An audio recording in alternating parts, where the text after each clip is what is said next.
നിയമാവർത്തനം അധ്യായം 21. ആദ്യജാതൻ്റെ അവകാശം.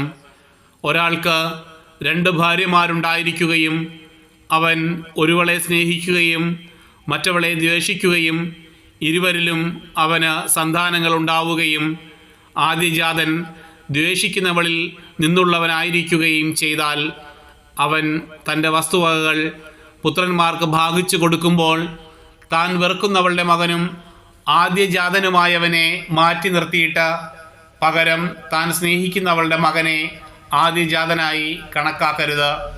അവൻ തൻ്റെ സകല സമ്പത്തുകളുടെയും 2 ഓഹരി വെറുക്കുന്നവളുടെ മകന് കൊടുത്ത് അവനെ ആദ്യജാതനായി അംഗീകരിക്കണം. അവനാണ് തൻ്റെ പുരുഷത്വത്തിൻ്റെ ആദ്യ ഫലം. ആദ്യജാതൻ്റെ അവകാശം അവനുള്ളതാണ്.